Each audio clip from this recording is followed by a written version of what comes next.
Bonjour à toutes et à tous et bienvenue dans nos têtes, le podcast qui explore ce qui nous façonne, nous hante et nous élève. Aujourd'hui, on va parler d'un sujet profondément contemporain et surtout profondément humain, l'amour, ou plutôt ce moment délicat, insidieux, parfois brutal où il s'éteint, le désamour. On va explorer ensemble comment nos relations ont évolué dans le temps.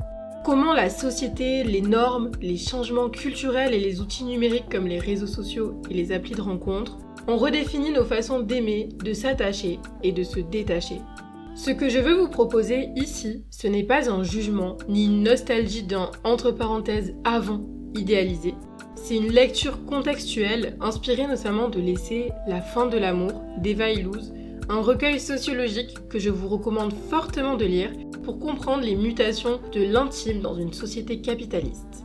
On va parler de la libération du corps des femmes, du capitalisme des émotions, de l'illusion du choix et de cette nouvelle grammaire des relations où l'engagement semble faire peur et où l'autre devient parfois un produit comme un autre, à consommer puis à remplacer. Si vous avez envie d'approfondir ces réflexions sous un autre angle, je vous invite à écouter l'épisode 3 du podcast qui aborde les différents types d'attachement. Parce que nos liens affectifs, qu'ils soient marqués par l'anxiété, l'évitement ou la sécurité, s'expriment aussi dans ce contexte mouvant, parfois déroutant, qu'est le capitalisme relationnel. Il est temps de se poser, de prendre une grande inspiration. Alors installez-vous bien, on plonge dans le sujet. Avant d'aborder l'impact de notre époque sur nos relations amoureuses, il est crucial de revenir un instant sur l'histoire de l'amour et des relations à travers les âges. Comment avons-nous évolué depuis des siècles et comment la manière dont nous vivons l'amour aujourd'hui a été influencée par des facteurs sociaux, religieux et économiques. L'amour n'est pas universel. Il est un miroir de chaque époque, de ses croyances, de ses normes ainsi que de ses peurs. Et en fait, les relations amoureuses n'ont pas toujours été vécues comme nous les connaissons aujourd'hui. Par exemple, si l'on remonte à la Grèce antique, l'amour n'avait rien à voir avec le romantisme moderne. Le mariage n'était pas une affaire de sentiments, mais un acte social, souvent arrangé par les familles pour garantir la descendance ou l'équilibre politique. L'amour, s'il survenait, n'était qu'un effet secondaire, mais en aucun cas l'amour sentimental n'était pensé comme le socle d'un engagement de vie. Par exemple, la monogamie, telle qu'on la conçoit aujourd'hui, n'était pas du tout la norme dans les sociétés anciennes.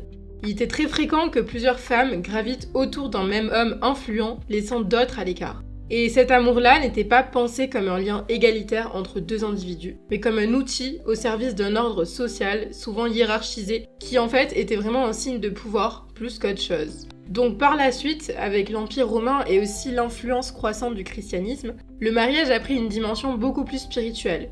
Il n'était plus seulement un contrat social, mais surtout un engagement sacré inscrit dans une vision divine de l'union. Le couple devenait en fait le reflet d'un ordre voulu par Dieu, un homme et une femme unis dans la fidélité, la stabilité et le respect mutuel. Et c'est dans ce cadre que l'amour n'était pas rejeté, mais encadré.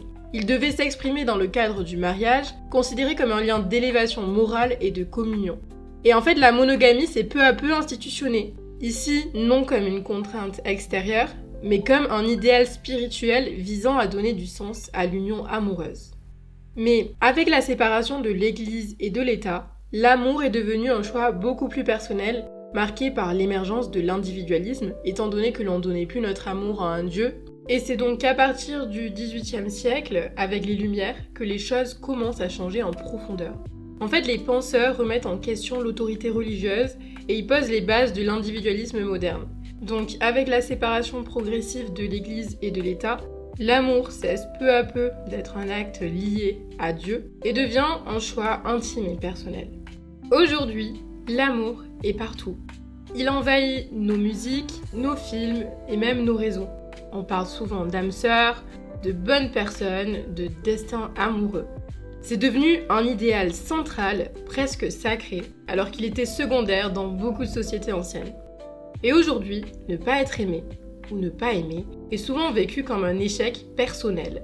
Et ce culte de l'amour absolu, entretenu par les médias et la culture populaire, renforce l'idée que chacun doit trouver la personne parfaite, au risque de rendre chaque relation insuffisante et chaque imperfection insupportable.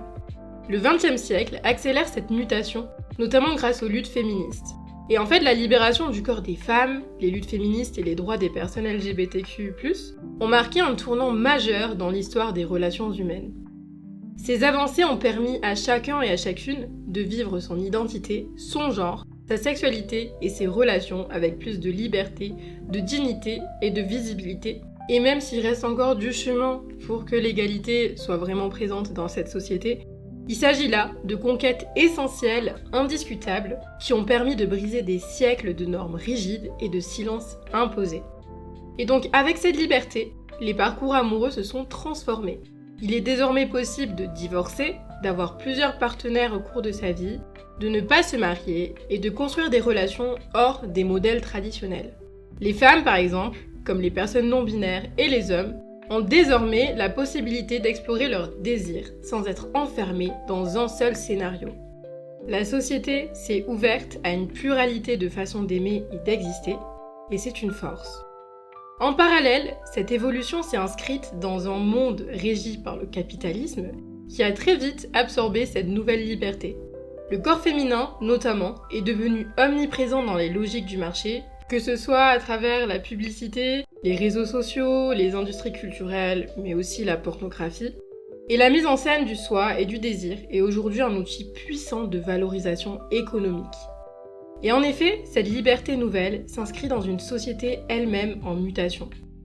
L'individualisme, d'abord libérateur, glisse peu à peu vers une logique de consommation. Le capitalisme pénètre même l'intime. On choisit son ou sa partenaire, comme on choisit un produit en quête de compatibilité parfaite. On peut donner l'exemple des applications de rencontres, qui sont devenues des vitrines où l'on swipe des profils, où les relations deviennent un bien à sélectionner, à tester, puis à remplacer. Il y a aussi les réseaux sociaux qui sont devenus un lien sécurisant où aborder plusieurs personnes en même temps sans avoir à se mouiller avec la barrière de l'écran était possible. Et ce changement n'est pas du tout anodin. Le lien se fragilise, l'engagement recule et l'amour devient parfois un terrain de performance. Paradoxalement, alors que nous n'avons jamais eu autant de liberté, jamais l'amour n'a été aussi instable. Il est devenu le reflet d'une société de l'instant où tout doit être intense, parfait et immédiat. En fait, l'émergence des réseaux sociaux et des applications de rencontres a bouleversé totalement notre rapport à l'autre, à soi, et surtout à la manière de créer un lien. On pense souvent à ces outils comme de simples facilitateurs. Ils rendent la rencontre plus accessible, plus rapide, plus vaste. Mais derrière cette facilité apparente, quelque chose de bien plus profond se joue. Une transformation presque structurelle de nos manières de désirer, de communiquer et aussi de se projeter. La première chose, c'est la barrière de l'écran. Cette interface invisible qui protège autant qu'elle isole. En fait, elle permet d'éviter l'inconfort du face-à-face, les silences et le regard de l'autre. On peut se présenter comme on le souhaite, choisir ses mots, ses photos, gommer ses maladresses.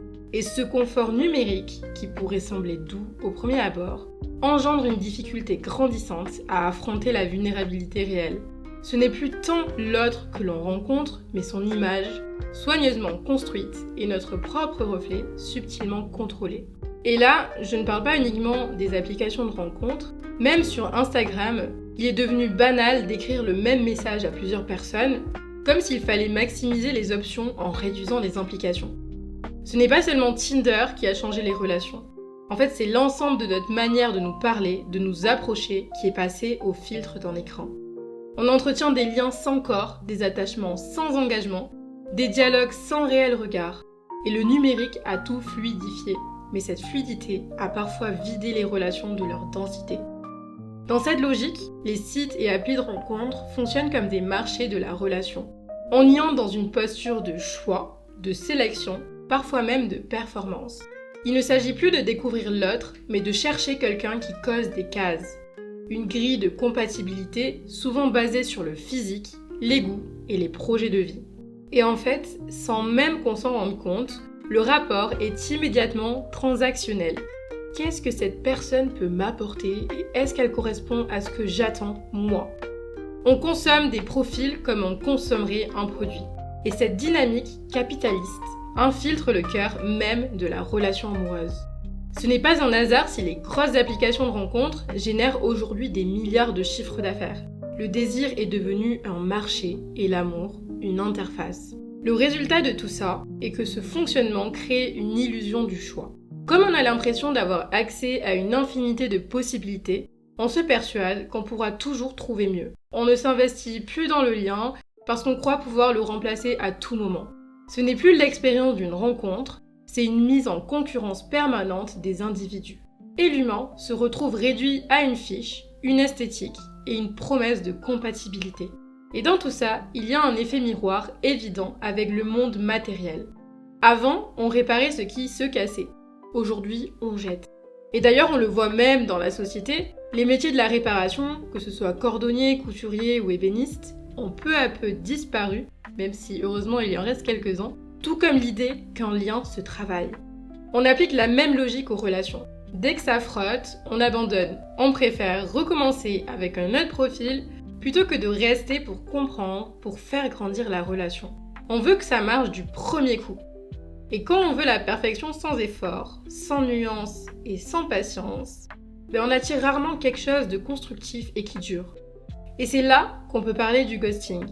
Cette manière de disparaître sans explication parce qu'on ne veut pas gérer la déception de l'autre et parce qu'on ne veut pas affronter sa propre incohérence. Le ghosting, ce n'est pas seulement une lâcheté relationnelle, c'est souvent le symptôme d'une peur immense, celle de se confronter à ses émotions. On évite le malaise, mais on crée une blessure sourde chez l'autre, comme en soi. Parfois même, on n'entre pas en lien pour aimer, mais pour penser quelque chose. On utilise l'autre comme un antidouleur, pour oublier une ex par exemple, pour remplir un vide, pour se valider. On ne cherche pas à aimer, on cherche à se distraire de soi. On prend l'autre comme une béquille et quand on peut enfin marcher, on s'en débarrasse. Ce n'est pas toujours conscient, mais c'est très courant. Et c'est profondément injuste pour beaucoup de personnes. Parce qu'au fond, ce genre de lien n'en est pas un, c'est une utilisation. Et cette dynamique a aussi reconfiguré la valeur sociale de l'expérience amoureuse. Aujourd'hui, avoir eu de nombreuses conquêtes peut devenir une forme de capital symbolique, notamment chez les hommes. C'est valorisé, c'est d'ailleurs même vu comme une preuve de désirabilité. À l'inverse, une femme qui enchaîne les partenaires est encore largement perçue comme sale, instable, voire même malsaine. Et il y a là une continuité claire avec les normes patriarcales les plus archaïques, mais qui s'habillent maintenant de modernité, de entre parenthèses liberté. Et parce que tout est rapide, fluide, interchangeable, on s'engage aussi vite qu'on se désengage. Le lien devient alors donc jetable. L'autre n'est plus une personne dans sa complexité, mais un objet de projection temporaire. Et lorsqu'il ne correspond plus à l'attente, on le remplace. Cette manière d'aimer ne laisse pas de place à la construction, ni à la réparation, ni à l'imperfection. En fait, elle fait croire que l'amour est censé être évident, immédiat, sans aspérité. Mais c'est faux. L'amour, le vrai, se construit toujours avec du temps, de la nuance, du doute, et parfois même avec du silence. Et le paradoxe, c'est que plus cette dynamique s'installe, plus le sentiment de solitude augmente. Et en effet, on n'a jamais eu autant de contacts. Et pourtant, beaucoup de gens disent se sentir très seuls. Parce que la relation est devenue mince et souvent très superficielle. Parce qu'on n'a plus le temps ni le courage de se montrer vulnérable. Et cette vulnérabilité, qui est pourtant la clé de l'amour, devient aujourd'hui presque une faiblesse. On valorise le contrôle de soi, la maîtrise, la distance élégante. On se protège derrière des formes d'amour propre, mal comprises. Où exprimer ce qu'on ressent serait presque un aveu de dépendance. Dire « tu me manques » devient suspect. Dire « j'ai besoin de toi » devient risqué. Et l'émotion devient quelque chose qu'on doit réguler, contenir ou même performer, mais surtout pas vivre librement. On croit qu'on a le choix aujourd'hui, qu'on peut toujours trouver mieux. Mais cette impression de liberté est souvent une illusion. Plus on a d'options, moins on sait choisir. On passe, on compare, on zappe, et parfois on oublie même ce qu'on cherche vraiment. Ce système nous pousse à vouloir optimiser nos relations comme on remplit un panier d'achat, vite, bien et rentable. Mais l'amour n'est pas un supermarché. Et les gens ne sont pas des produits. Et à force de croire qu'il y a forcément mieux, on ne prend plus le temps de rencontrer pour de vrai. On évite l'inconfort, on cache nos failles, on joue à séduire au lieu de se montrer. On a peur de trop ressentir, parce que dans ce monde-là, montrer ses émotions, c'est prendre le risque de faire fuir. Alors, on se protège, on contrôle, on attend d'être validé plutôt que compris. Mais aimer, c'est pas cocher des critères. Aimer, c'est être prêt à construire, pas juste à consommer. C'est accepter que l'autre ne soit pas parfait et qu'on ne le soit pas non plus. Alors pose-toi cette question, vraiment. Est-ce que je veux aimer ou est-ce que je cherche à ne plus me sentir seule ? Parce qu'au fond, le vrai choix, il est là.